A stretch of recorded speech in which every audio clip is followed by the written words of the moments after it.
आचार्य समंत भद्र स्वामी, आप जानते हैं उनके बारे में? अपने इस पंचम काल में अनेकानेक आचार्य होने के बाद भी एकमात्र समंत भद्र स्वामी ऐसे हैं जिनका फिक्स हो चुका है, जो भविष्य काल की 24वीं में, अभी तो आपके 23वें नंबर के तीर्थंकर पार्श्वनाथ भगवान हैं, लेकिन भविष्य काल की 24वीं के 23वें नंबर के तीर्थंकर समंत भद्र स्वामी बनेंगे।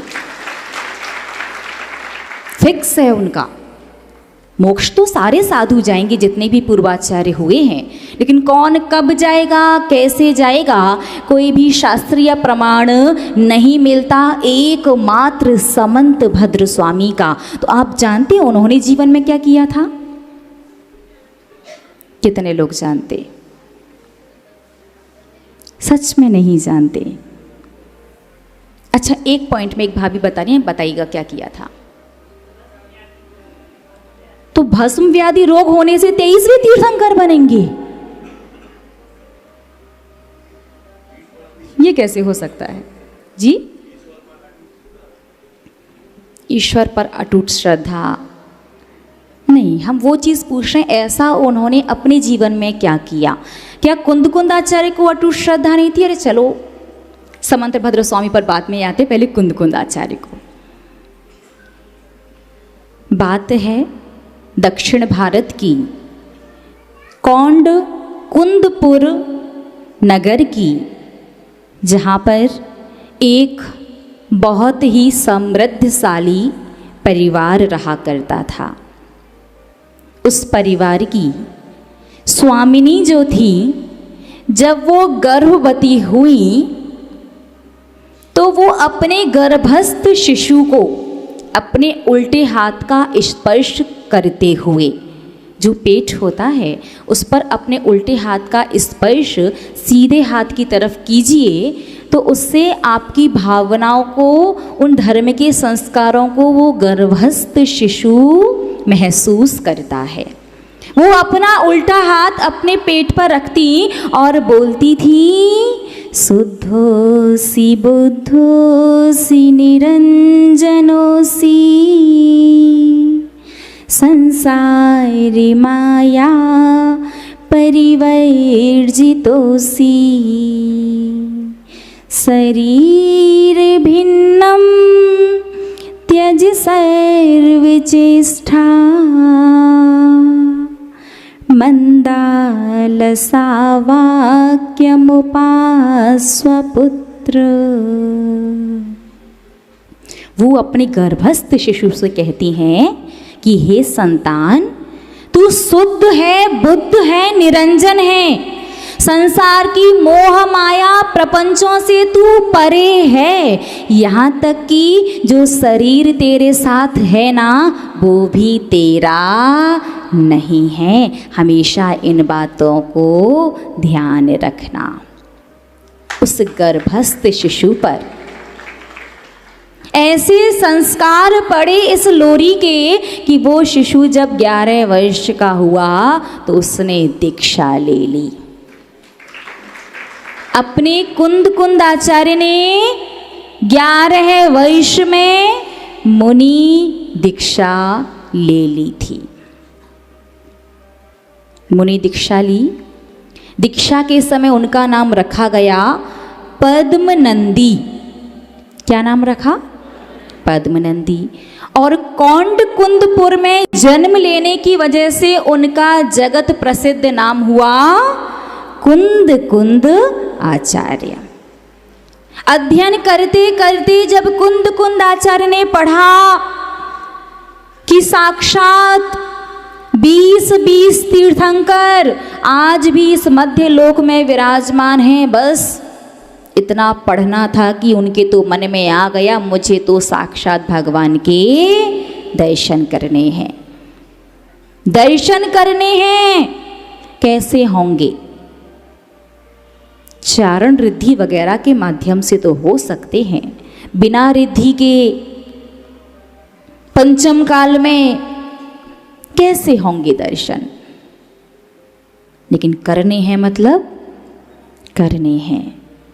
700 मुनियों का विशाल संघ होने के बाद भी कुंद कुंद आचार्य को ऐसी अटूट, ऐसी अकाट्य श्रद्धा समंत भक्त सीमंधर स्वामी के प्रति प्रकट हुई कि उन्होंने चारों प्रकार के आहार जल का त्याग कर दिया कि जब तक मुझे दर्शन नहीं होंगे तब तक मैं आहार जल ग्रहण नहीं करूँगा।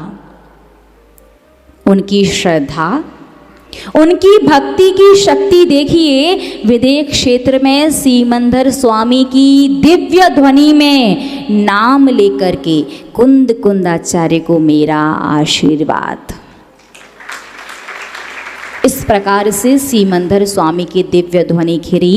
हमेशा याद रखो, भगवान कभी भी किसी को भी नाम लेकर के आशीर्वाद नहीं देते। एकमात्र कुंद कुंद आचार्य का प्रमाण ऐसा मिलता है कि भरत क्षेत्र में रहते हुए भी विदेह क्षेत्र में भगवान की दिव्य ध्वनि में आशीर्वाद के साथ उनका नाम आया। पूरी सभा, 12 सभाओं में जितने भी श्रोता थे सभी लोग आश्चर्यचकित रह गए, कौन है ये कुंद कुंद आचार्य। चक्रवर्ती ने पूछ ही लिया, हे भगवान ये कौन कुंद कुंद आचार्य हैं जिन्हें आप नाम लेकर के आशीर्वाद दे रहे हैं। तो भगवान की दिव्य ध्वनि में आया कि ये भरत क्षेत्र के एक बहुत ही महान आचार्य हैं जिन्होंने संकल्प लिया है कि जब तक वो साक्षात अरिहंत भगवान के दर्शन नहीं कर लेंगे तब तक आहार जल ग्रहण नहीं करेंगे। चक्रवर्ती ने पूछा, भरत क्षेत्र के हैं, साक्षात भगवान तो विदेह क्षेत्र में है, कैसे दर्शन होंगे। और दर्शन नहीं मिले तो साधु की क्या हो जाएगी, आहार जल का त्याग है तो समाधि हो जाएगी। चक्रवर्ती ने पूछा, क्या कोई उपाय है जिससे उनका संकल्प पूरा हो सके। शास्त्रों में 2 प्रमाण मिलते हैं। एक प्रमाण ये मिलता है कि उन्हें चारण रिद्धि प्रकट हो गई थी जिसके माध्यम से आकाश में गमन करके उन्होंने साक्षात सीमंधर स्वामी के दर्शन किए। और एक प्रमाण मिलता है कि उसी संभव शरण में देवों की सभा में से 2 देव आगे आए व्यंतर जाति के, और उन्होंने कहा कि पंचम काल में वैमानिक देव नहीं जा सकते लेकिन हम तो जा सकते हैं और हम जाकर के कुंद कुंद आचार्य का संकल्प पूरा करवाएंगे। दोनों देव वहाँ से यहाँ आए। 3 दिन व्यतीत हो चुके थे। कुंद कुंद आचार्य ध्यान में बैठे थे। देवों ने प्रतीक्षा की कि आचार्य परमेष्ठी का ध्यान खुले और हम उनसे कहें कि भैया चलो दर्शन करवा दें आपको। लेकिन आचार्य परमेष्ठी तो ध्यान में, भगवान बुला लो नहीं तो इस शरीर से नहीं आ पाए तो दूसरे से आएंगे, लेकिन दर्शन तो करके ही मानेंगे। दोनों देवों ने उनके संघर्षित शिष्यों से बात की। शिष्यों ने बताया 3 दिन व्यतीत हो चुके हैं, आज चौथा दिन है। आचार्य भगवंत ने आंखें नहीं खोली। उन्होंने प्रण लिया है, नियम लिया है, जब तक साक्षात अरिहंत भगवान के सीमंधर स्वामी के दर्शन नहीं करेंगे तब तक आंखें नहीं खोलेंगे। देवों ने कहा, भैया हम ले जाने के लिए ही आए हैं। आचार्य परमेष्ठी से जैसे ही प्रार्थना की वो तो आंख खोल के फटाफट से, चलो भाई नेकी और पूछ पूछ, देर क्यों करना है। देवों के साथ कुंद कुंद आचार्य विदेह क्षेत्र पहुंचे। विदेह क्षेत्र का नजारा, विदेह क्षेत्र में 500 धनुष की अवगाहना होती है। कितनी बड़ी?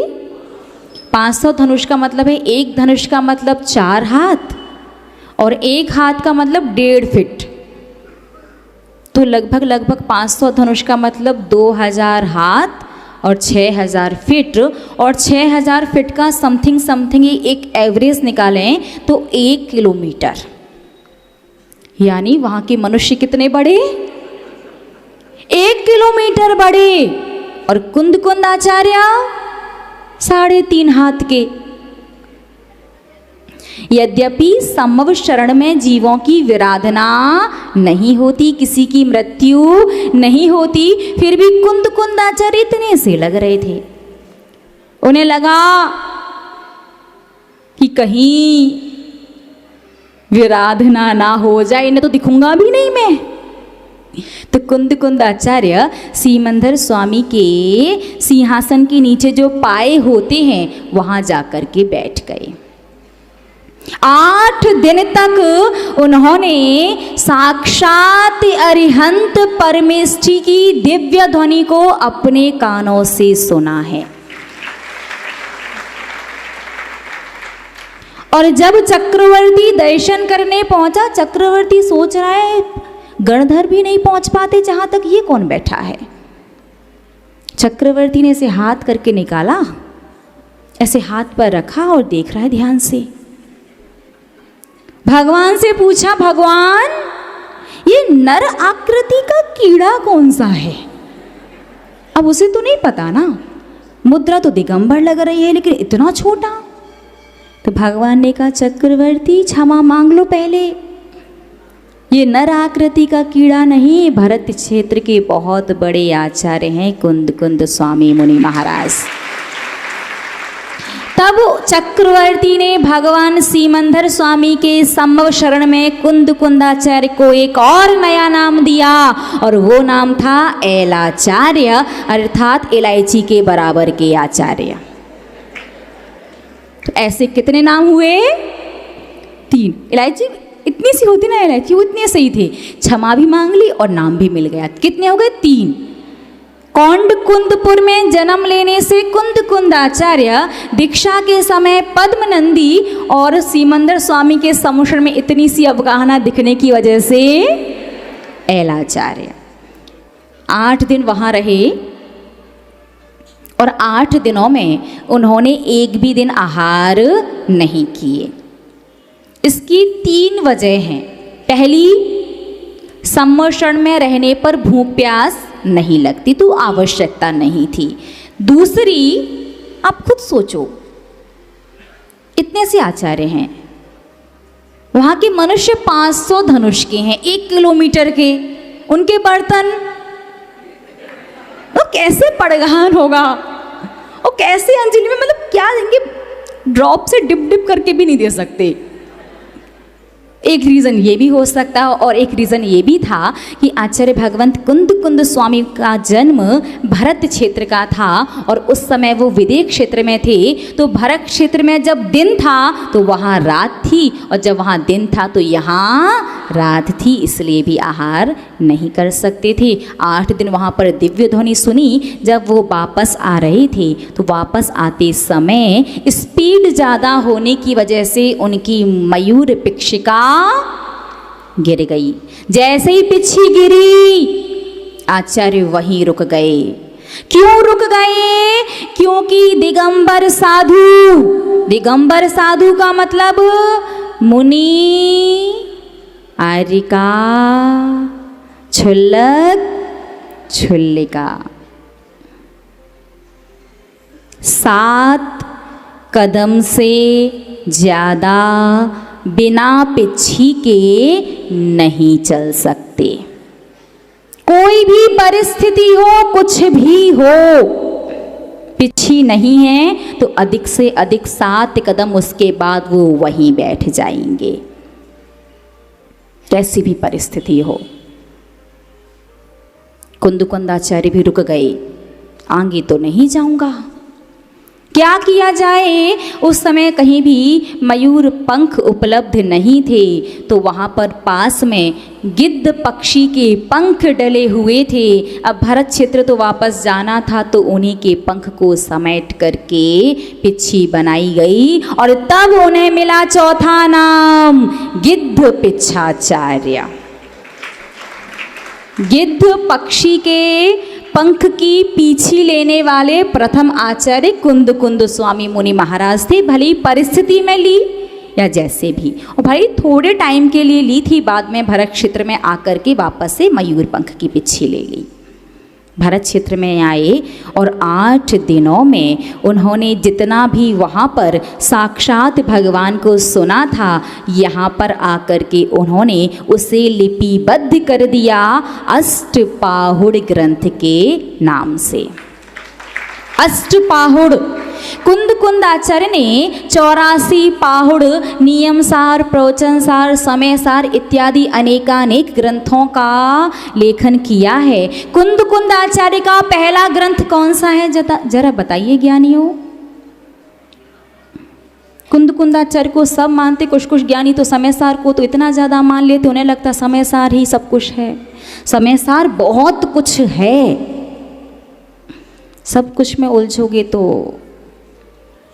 कुंद कुंद आचार्य का पहला ग्रंथ कौन सा है जो उन्हें लिखा था? अच्छा, आखिरी ग्रंथ बता दो, समाधि से पहले जो आखिरी लिखा था। कुंद कुंद आचार्य का प्रथम ग्रंथ है पंचास्तिकाय और आखिरी ग्रंथ है समय सार। ठीक है, जो दिव्य ध्वनि को सुन करके आए थे अष्टपाहुड़ में पूरा ज्यों का त्यों लिख दिया। उसके बाद उनके नाम में एक उपाधि लगा दी गई, मूल परंपराचार्य। क्यों? क्योंकि उनसे पहले जितने भी आचार्य हुए हैं, भगवान महावीर स्वामी के मोक्ष जाने के बाद 3 अनुबद्ध केवली हुए, गौतम गणधर, सुधर्म स्वामी और जम्बू स्वामी। अनुबद्ध केवली का मतलब है एक सुबह मोक्ष गया तो शाम को दूसरे को केवल ज्ञान हो गया। 3 अनुबद्ध केवली के बाद सामान्य केवली हुए। सामान्य केवली के मोक्ष जाने के बाद 5 श्रुत केवली हुए और उस समय परंपरा प्रारंभ हुई कि गुरु शिष्य को ज्ञान देता था और शिष्य शिष्य को, यानी साक्षात भगवान की दिव्य ध्वनि उन आचार्यों ने नहीं सुनी। परंपरा से ज्ञान आया था और परंपरा से आए हुए ज्ञान में कथनचित कदाचित कोई गलती, छदमस्त हैं, यदि कहीं कोई चीज़ भूल गए, कोई चीज़ सुनने में गलती हो सकती है। लेकिन कुंद कुंद आचार्य ने गुरु परंपरा से नहीं, साक्षात अरिहंत परमेष्टि से सीधे तत्वों को सुना है, उसी को आकर के शास्त्रों में लिखा है, तो मूल ज्ञान प्राप्त किया है। इसलिए मूल परंपराचार्य कुंद कुंद स्वामी कहलाते हैं। बात समझ में आ गई? मूल परंपराचार्य क्यों? क्योंकि साक्षात अरिहंत की दिव्य ध्वनि को सुनने वाले, जिसने सुन करके लिखा हो, वो पहले आचार्य कुंद कुंद स्वामी मुनि महाराज ही थे। ना तो धरसेन आचार्य ने साक्षात भगवान की दिव्य ध्वनि सुनी थी और ना ही पुष्पदंत और भूतबली ने। यद्यपि उस जनवाड़ी में भी कोई भी गलती, कोई भी मिस्टेक, कुछ भी नहीं है, वो भी बिल्कुल प्योर, बिल्कुल सही, बिल्कुल शुद्ध है। लेकिन ऐसे पहले आचार्य कौन से जिन्होंने लिपिबद्ध किया हो? कुंद कुंद आचार्य। इसलिए उन्हें मूल परंपराचार्य कहा जाता है। कुंद कुंद आचार्य को स्वाध्याय करने का, अध्ययन करने का इतना शौक था कि एक दिन अध्ययन करते करते आधी रात हो गई और संधि काल में यदि सिद्धांत ग्रंथों का अध्ययन किया जाता है तो उसका दुष्परिणाम भोगना होता है। संधि काल समझते हैं? जब 2 वक्त आकर के मिलते हैं, प्रातःकाल, दोपहर में, शाम को और आधी रात को। 4 संधि काल होते हैं एक दिन में। संधि काल में सिद्धांत ग्रंथों का अध्ययन निषेध है। सिद्धांत ग्रंथ पढ़ते पढ़ते संधि काल आ गया, आचार्य भगवंत भूल गए, तो कुंद कुंद आचार्य की गर्दन भी थोड़ी सी टेढ़ी हो गई। क्या हुआ? गर्दन थोड़ी सी टेढ़ी हो गई। देखो इस दुनिया को, जिसने बड़े बड़े आचार्यों को नहीं छोड़ा, फिर आपको कैसे छोड़ेगी? दुनिया ने 5वां नाम दिया कुंद कुंद आचार्य को, वक्र ग्रीवाचार्य, टेढ़ी गर्दन वाले आचार्य। नहीं, नहीं, वो एक उपाधि है। बाद में उन्होंने प्रायश्चित लेकर के अपनी गर्दन को सीधा कर लिया था, उनकी गर्दन सीधी हो गई थी। तो ऐसे कुंदाचार्य के 5 नाम। पहला तो उनके गांव के नाम की वजह से कुंदाचार्य, दीक्षा के समय पद्मनंदी, सम्भव शरण में इलायची के बराबर अवगाहना होने की वजह से ऐलाचार्य, मयूर पिक्षिका गिर जाने पर गिद्ध पक्षी के पंख लेने की वजह से गिद्ध पिच्छाचार्य, और असमय में सिद्धांत ग्रंथों का अध्ययन करने से गर्दन टेढ़ी हो जाने की वजह से वक्र ग्रीवाचार्य। इस प्रकार से 5 नाम उन्हें मिले। समय यद्यपि पूर्ण हो चुका है, बस 5 मिनट का विषय और है, थोड़ा सा समझ लीजिएगा, उसके बाद अपन पूर्ण करेंगे अपने विषय को। तो ये तो 5 नाम हुए कुंदाचार्य के। मूल परंपराचार्य कहा जाता है क्योंकि उन्होंने मूल में डायरेक्ट भगवान से दिव्य ध्वनि सुनी है, और उनके नाम में 2 उपाधियां और लगती हैं, सारस्वत गक्ष और बलात्कार गणे। आपने प्रशस्ति पर कभी ध्यान दिया क्या? तो लगता है बलात्कार गणे और सारस्वत गक्ष। अब लोग बलात्कार गणे को कहीं और लगा लेते हैं, तो उसका ये मतलब नहीं है। उसका मतलब क्या है, जब कुंदाचार्य गिरनार जी की यात्रा करने के लिए गए थे, उस समय एक श्वेतांबर संघ भी पधारा था। दोनों ही आचार्य आमने सामने आए, तो एक प्रश्न खड़ा हो गया कि कौन पहले वंदना करे, कौन करेगा। निर्णय लिया गया कि जो पुराना वो पहले जाएगा, जो पंथ, जो आमनाएं पुरानी होगी, दिगंबर वाले पुराने होंगे तो पहले वो वंदना करेंगे, और श्वेतांबर वाले पुराने होंगे तो वो वंदना करेंगे। निर्णय किससे करवाया जाए, क्योंकि दोनों स्वयं को पुराना बता रहे थे। उस समय कुंदाचार्य ने अंबिका देवी की प्रतिमा को, एक पत्थर के पाषाण की मूर्ति भगवान नेमिनाथ की, यक्षिणी कुष्मांडनी के, उस मूर्ति के मस्तक पर पिच्छी रखी और कहा, बोल अम्बे कौन पुराना है। तो पत्थर की मूर्ति में से आवाज आई, आद्य दिगंबरा, आद्य दिगंबरा, आद्य दिगंबरा। 3 बार आद्य दिगंबरा मतलब दिगंबर धर्म सबसे प्राचीन है, वही प्राचीन है। तो बलपूर्वक पत्थर की मूर्ति को बुलवा दिया। तो बलात् का मतलब होता है जबरदस्ती, तो इसलिए उनके नाम में लगा बलात्कार गणे। अन्य किसी साधु ने नहीं बुलवा पाया। पत्थर के पाषाण में ऐसी आवाज निकलवा सकते क्या? देखो, किसी को पीछे छुपा दो या टेक्नोलॉजी कुछ लगा दो, हम उसकी बात, पंचम काल वाला जो भी चल रहा है ना, उस वाले चमत्कार की बात नहीं कर रहे, वास्तविकता वाले।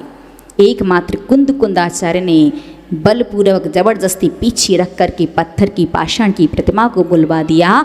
तो बलात्कार गणे, और वो प्रतिमा थी कुष्मांडनी की, और कुष्मांडनी के 9 नाम हैं जिन्हें दुनिया 9 दुर्गा के नाम से पूजती है। उसमें उनका नाम एक है सरस्वती, और मूल जिनवाणी को भी लिखा, इसलिए लगता है सारस्वत गक्ष।